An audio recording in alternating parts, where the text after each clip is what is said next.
So the last time we saw Drake in the spotlight was when he released The Heart Part 6, firing back at Kendrick's record-breaking song Not Like Us. But instead of defending his name, it felt like he was digging his own grave. Let's be honest, aside from it being the worst song from the whole feud, it was just screaming pathetic. Imagine mentioning this, quote, "If I was fucking young girls, I promise I'd have gotten arrested. I'm way too famous for this shit," on a diss track. At this point, if he hasn't gotten the news yet, someone needs to inform him that the best thing he should do now is to stay low, to try to protect what remains of his legacy so he doesn't lose it all. And just when it seemed like the whole beef was going down, Metro Boomin and his BBL Drizzy challenge further pushed Drake to the wall. And then finally, Drake decided to make his grand entrance. But just like he has been doing since the whole beef started, he let his fans and the entire rap industry down. Again. Honestly, at this point, it's not even shocking anymore. After dropping The Heart Part 6, our man Drake has been playing it cool on social media, dropping hints that he's just living his best life and that he couldn't care less about the whole beef. I mean, just check out his Instagram story with the caption, "Good times, summer vibes up next." If Kendrick was at home enjoying his victory, Metro Boomin wasn't. Metro Boomin was still out there on the front lines, firing shots at Drake on his social media accounts. He called Drake the colonizer of the hip-hop industry, while attaching photos from Pusha T's The Story of Adidon artwork featuring Drizzy in blackface. He also went on to jab Drake about pushing 40, having his nails painted, and more.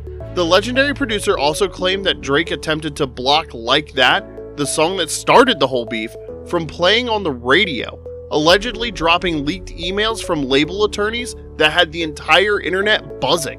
Talk about adding fuel to the fire. To make matters worse, Metro released a BBL Drizzy beat to SoundCloud, encouraged his fans to record their bars over it, and promised the winner a free beat from him. I mean, who wouldn't want a free beat from a 3-time Grammy nominee? The challenge caught fire, with folks dropping their freestyles left and right and dissing Drake. This must have ruined Drake's summer vibes because he went all out, ignored Kendrick, and went head on with Metro Boomin with a verse on Sexy Red's latest track titled You My Everything. Let's spare ourselves the agony of dissecting the whole song and focus on Drake for now. But this time it was different. He did not try to diss Metro Boomin with single memorable lines as he did on Push-Ups when he said, "Metro, shut your hoe ass up and make some drums." Instead, this time he decided to join the challenge and rap over the viral BBL Drizzy instrumental. He first responds to Rick Ross's claims of him enhancing the way he looks, and then he talks about Metro and says that he has turned into one of the biggest memes and viral challenges this entire year with the viral beat. Then, Drake tried to defend himself by claiming he was changing girls' lives. Seriously, who saw that coming? But hold on, how does that even make sense? I guess this is him trying to divert the joke on himself into a W? What Drake is trying to do is flip the nickname BBL Drizzy from mocking him for the way he has gotten cosmetic enhancements to portray himself as being the guy to help girls look the way they want. So basically Drake is saying, yes, I'm indeed the BBL god because I've likely spent millions of dollars getting various surgeries for various women. Oh my god.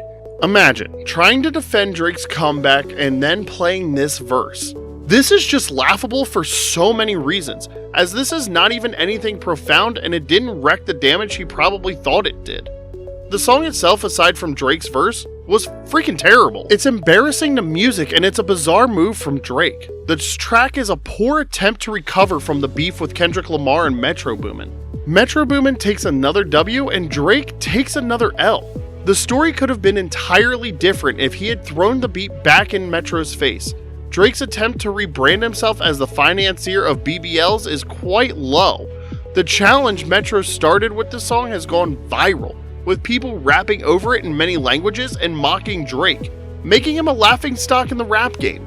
The stakes are lower in this beef with Metro Boomin compared to that with Kendrick, but his method of responding like he did to Kendrick on The Heart Part 6, and now with Metro by trying to explain the joke and detach himself from the label, looks so ridiculous. All it does is make him look worse, if not insane.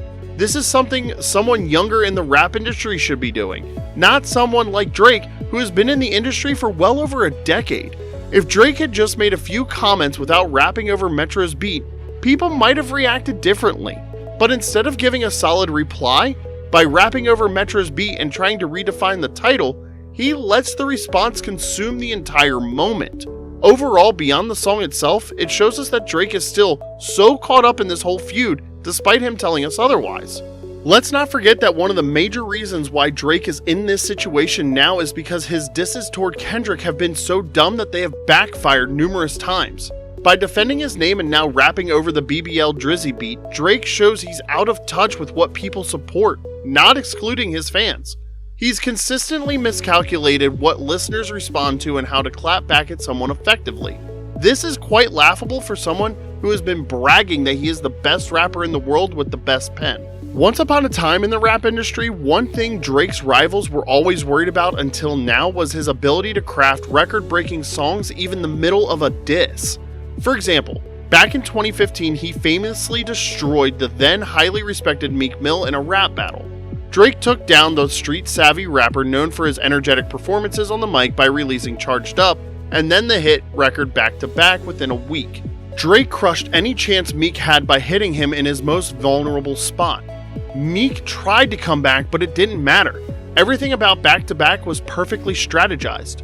Even the artwork for the song referencing Joe Carter's walk-off home run in Game 6 of the '93 World Series was well planned. It was even in the middle of the beef with Meek Mill that he released one of his top songs ever, Hotline Bling. Oh, and who could forget the Drake vs Pusha T beef? Sure, Drake may have eventually taken the L, but he did ensure that he still served hot bars, which made the whole beef very interesting. However, he's now drifting further away from what made him successful.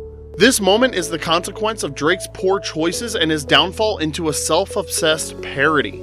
From hopping on a Sexy Red track to rapping over a beat made by his rival, he's turned into a one-man comedy show defending the mockery in the lamest way possible, just weeks after being called out for similar behavior. Drake is a mess. What once had fans cheering now has them scratching their heads in confusion. Everything that happened with Kendrick, Future, Metro, and others is taking up more space in his head with each moment. Drake is doing Kendrick and Metro's jobs for them by bringing their bars to life and feeding into the very ideas and jokes that they created, which only gives them more validity. Instead of facing off with his rivals, he's fallen into the trap of turning a rap beef into a career-altering moment by fighting himself.